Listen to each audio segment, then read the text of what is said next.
Super hit అయిన action thriller తని ఒరువన్ను తెలుగులో ధృవగా రామ్ చరణ్ రీమేక్ చేశారు. స్టైలిష్ యాక్షన్ ఎంటర్టైనర్ ను సరిగ్గా హ్యాండిల్ చేయగలిగే సురేందర్ రెడ్డి డైరెక్టర్ కావడంతో సినిమాకు హైప్ వచ్చింది. తమిళ వర్షన్ లో విలన్ గా చేసిన అరవింద స్వామి తెలుగులోనూ నటించడంతో సినిమాపై అంచనాలు పెరిగాయి. తమిళ బాక్సాఫీస్ ను షేక్ చేసిన ధృవ తెలుగులో ఎలా ఉందో సమీక్షిద్దాం. ధృవ పోలీస్ ట్రైనింగ్ లో ఉండగానే అతని స్నేహితులతో కలిసి చిన్న చిన్న క్రైమ్స్ ను అరికడుతుంటాడు.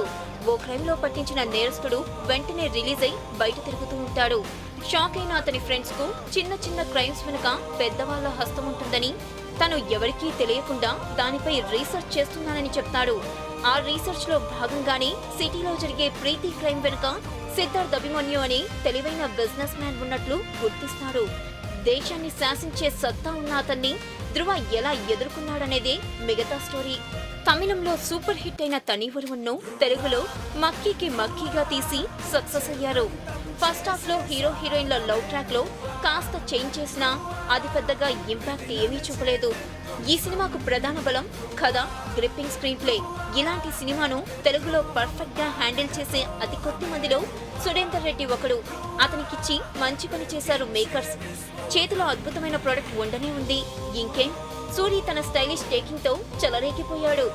ఒరిజినల్ వర్షన్ కు ఏమాత్రం తగ్గకుండా ఒక్కో సీన్ ను బాగా ఎలివేట్ చేశాడు. సెకండ్ హాఫ్ మొదలైనప్పటి నుంచి క్లైమాక్స్ వరకు మూవీ పేస్ హై పిచ్ లో ఉంటుంది. హీరో, విలన్ తమ ఇంటెలిజెన్స్ తో ఒకరికి ఒకరు ఆడుకునే సీన్లు థ్రిల్ చేస్తాయి. ఈ సీన్లలో రామ్ చరణ్ నటన ఇంప్రెసివ్ గా ఉంది.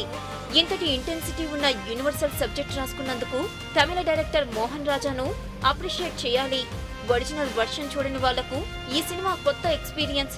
తని ఒరువన్ చూసిన వాళ్ళు కూడా మరోసారి ఎంజాయ్ చేసేలా తీశాడు డైరెక్టర్. ఓవరాల్ గా కమర్షియల్ అంశాలు పుష్కలంగా ఉండే ఈ ఇంటెలిజెంట్ యాక్షన్ మూవీ అందరికీ నచ్చుతుంది. ఈ వీడియో గనక మీకు నచ్చినట్టయితే లైక్ చేయండి, షేర్ చేయండి, సబ్స్క్రైబ్ చేసుకోండి.